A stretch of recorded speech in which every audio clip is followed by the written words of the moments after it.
Allen সফন যতটা হতাশ হয়েছিলেন বাংলাদেশের খেলা দেখে নিশ্চয়ই আপনারা তার চেয়ে বেশি হতাশ। বাংলাদেশের খেলা দেখাটা এখন রীতিমতো চোখের অত্যাচার। সাকিব আল হাসান, লিটন দাস তাদের আসলে স্বেচ্ছায় অবসরে যাওয়া উচিত। বাংলাদেশ যখন প্রথমে ব্যাট করে তখন 20 রান কম হয়, আর যখন বিপক্ষ দল প্রথমে ব্যাট করে তখন 20 রান বেশি হয়ে যায়। আজকে সংবাদ সম্মেলনে সাকিব আল হাসান সেই কথাটাই বলেছেন। আজকের ম্যাচের সবচেয়ে বড় প্রশ্ন যে টসে জিতেও কেন শান্ত প্রথমে আসলে ব্যাট না করে বোলিংটা নিয়েছেন, এবং ভারতীয় যে দুই ওপেনার রোহিত শর্মা, বিরাট কোহলি, তাদের আসলে বাঁহাতি পেসারদের বিপক্ষে দুর্বলতা আছে, তারপরেও কেন আসলে তাসকিনকে দলে নেওয়া হয় নাই, এইসব বিষয়গুলো নিয়ে কথা বলবো। তবে পুরো ম্যাচটাই আজকে বোরিং হলেও একটা জায়গায় ইন্টারেস্টিং ছিল বা বিনোদন দিয়েছে, সেটা হচ্ছে রিশাদ হোসেন 24 বলে তার 10 বলে যে 24 রান ইনিংস, সেইটাই শুধুমাত্র ম্যাচের স্বাদটা বাড়িয়েছে। তেমনি বাংলাদেশের ম্যাচের মতো আপনার খাবারের স্বাদ বাড়াতে চাইলে ব্যবহার করুন ইরফান সস, পারফেক্ট ঝালে মজাদার সস। প্রথমে কথা বলবো আসলে টসে জিতে শান্ত কেন আসলে বোলিং নিয়েছেন, ব্যাটিংটা নেননি। হয়তো তার ভাবনা ছিল যে এমন যে যেহেতু বাংলাদেশের বোলাররা ভালো করছেন, ব্যাটাররা খারাপ করছেন, সেহেতু ভারতকে যদি কম রানের মধ্যে গুটিয়ে দেওয়া যায় সেক্ষেত্রে বাংলাদেশ হয়তো রানটা ডিফেন্ড করতে পারবে। কিন্তু সে জায়গায় আসলে পুরোপুরি ব্যর্থ হয়েছেন। তাসকিন আহমেদকে না নেওয়াটাই সবচেয়ে বেশি অবাক হওয়া গেছে। যদি ভারতের ব্যাটারদের কথা বলি, শিবম দুবে শর্ট বলে খুব দুর্বলতা আছে, তো সেই জায়গায় তাসকিন কিন্তু তার জন্য বেশ কাজে দিত। রোহিত শর্মার বিপক্ষে তাসকিন কিন্তু দারুণ বল করে। এছাড়া শরীফুল ইসলামকেও আজকে নেওয়া যেতে পারতো 4 পেসার নিয়ে খেললে, সেই শরীফুলকেও নেওয়া হয়নি। সেই ক্ষেত্রে আসলে শরীফুলকে নেওয়া গেলে রোহিত শর্মাকে আসলে দমানো যেত বা বিরাট কোহলিকে খুব বেশি বড় ইনিংস করতে দেওয়া যেত না। যদিও রোহিত শর্মার বড় ইনিংস খেলেন, কিন্তু শুরুটা কিন্তু ভালো এনে দিয়েছিল। সেক্ষেত্রে বাংলাদেশে আজকে একাদশ নির্বাচনে আসলে কিছুটা ভুল ছিল।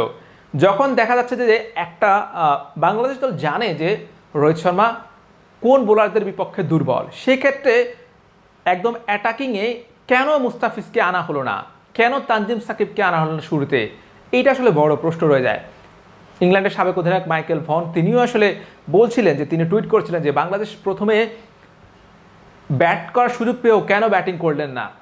রোহিত শর্মা বাঁহাতি পেসারদের বিপক্ষে তার দুর্বলতা আছে, কেন প্রথমে ফিজকে ব্যবহার করা হলো না, কিংবা কেন তানজিম সাকিব ফর্মে আছেন তাকে শুরুতে বোলিংয়ে আনা হলো না, এটা নিয়ে আসলে কথা হচ্ছে। আসলে কেন হয়নি, কেন করেনি, সেই প্রশ্নের উত্তরটা ক্যাপ্টেন নিজেই ভালো জানেন। হয়তো আজকে যদি ম্যাচটা জিততে পারতো তাহলে আমরা ক্যাপ্টেনকে বাহবা দিতাম। ক্যাপ্টেনের হয়তো ভিন্ন পরিকল্পনা ছিল, আসলে কী পরিকল্পনা ছিল সেটা আসলে আমাদের জানা নেই। যেহেতু ব্যর্থ হয়েছে, তো সেই সিদ্ধান্তগুলো নিয়ে সমালোচনা হচ্ছে এবং হওয়াটাই স্বাভাবিক। আজকের বাংলাদেশের ব্যাটারদের ব্যাটিং দেখে মনে হচ্ছে আসলে কেউ রান তাড়া করতে নামেননি, সবাই আসলে পিঠ বাঁচানোর জন্য খেলেছেন। বাংলাদেশের ব্যাটাররা আসলে এভাবেই খেলেন, যেটা অনেকটা নিজের জন্য খেলা, স্বার্থপর ইনিংস। আপনি দেখেন তানজিদ হাসান তামিম তিনি 31 বলে 29 রান করেছেন।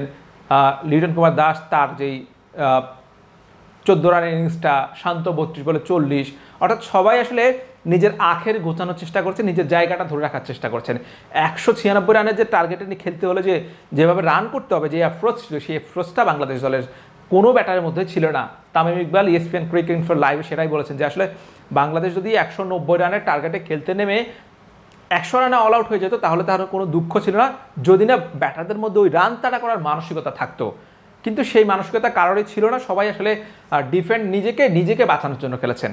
অর্থাৎ বাংলাদেশ যে স্কোরটা করেছে 146, সেটাও অনেকটা আসলে ক্রিকেটার আসলে নিজেদের ব্যক্তিগত ইনিংস করতে গিয়ে সেই স্কোরটা হয়েছে। একমাত্র রিশাদ হোসেন ছাড়া তিনি আসলে 10 বলে 24 রানের ইনিংস খেলেছেন এবং সাহসী ইনিংসই খেলেছেন।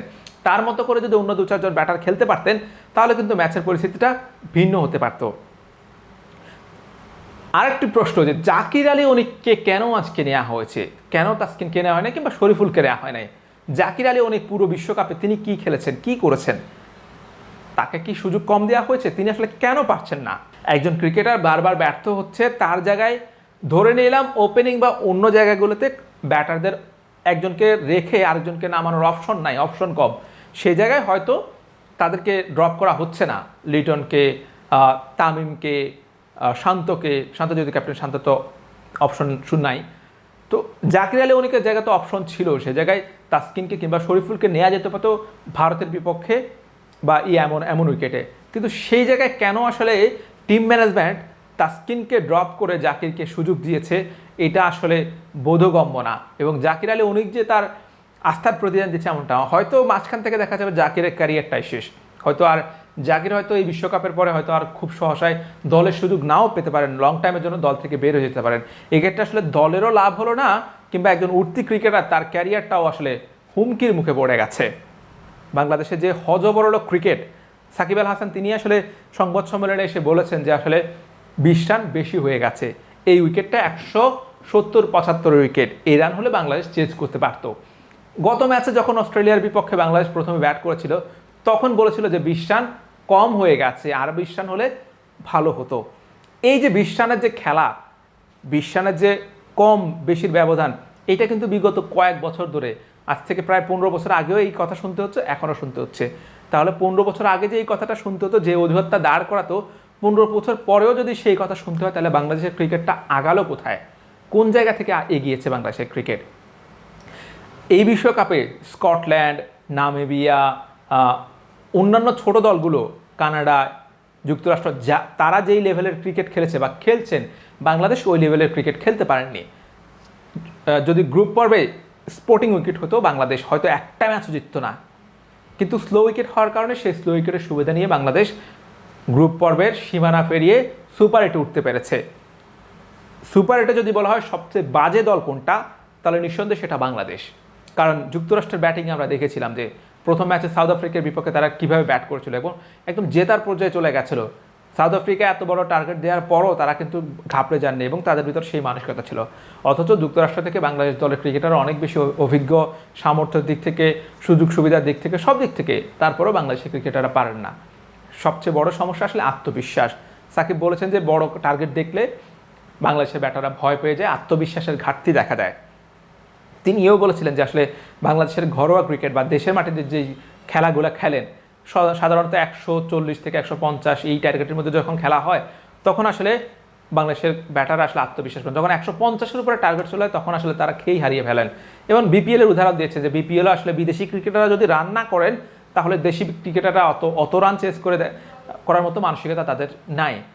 এই সবচেয়ে বড় সমস্যাটা হচ্ছে আসলে মানসিকতায়, এবং এই মানসিকতা আত্মবিশ্বাস বাড়ানোর জন্য, এই মানসিকতা বদলানোর জন্য আসলে টিম ম্যানেজমেন্টকে আসলে প্রয়োজনীয় পদক্ষেপ গ্রহণ করা প্রয়োজনে। একদম যাদের আসলে আত্মবিশ্বাস গ্রো হচ্ছে না এত বছর ক্রিকেট খেলার পরও, তাদেরকে বাদ দিয়ে নতুন করে পরিকল্পনা নিয়ে, একদম সেটা দীর্ঘমেয়াদী পরিকল্পনা হতে পারে, সেটা 5 বছরের পরিকল্পনা, 4 বছরের পরিকল্পনা, কিংবা 3 বছরের পরিকল্পনা নিয়ে সেভাবে আসলে জাতীয় দলের পুলটা সাজানো উচিত। এভাবে আসলে কোনো দেশের একটা ক্রিকেট আসলে চলতে পারে না। আসলে এভাবে আসলে বাংলাদেশের ক্রিকেটারদের যে আসলে যেই সমর্থন, সেই সমর্থনের প্রতি ক্রিকেটাররা আসলে বিন্দুমাত্র আসলে শ্রদ্ধা দেখাতে পারছে না। বরাবরই হতাশ হচ্ছে যারা আসলে ক্রিকেট খেলাটা দেখছেন তারা। আসলে বাংলাদেশের সবসময় টার্গেট থাকে যে নেক্সট বিশ্বকাপ, এটা অনেকটা ট্রলে পরিণত হয়েছে। তবে আশা করবো যে নেক্সট বিশ্বকাপে আসলেই যেন বাংলাদেশের টার্গেট থাকে এবং ভালো কিছু উপহার দেয়, সেই প্রত্যাশা রাখি। আমরা যেহেতু বাঙালি, আশায় বুক বাঁধি। Hossain Arman, BD quick time.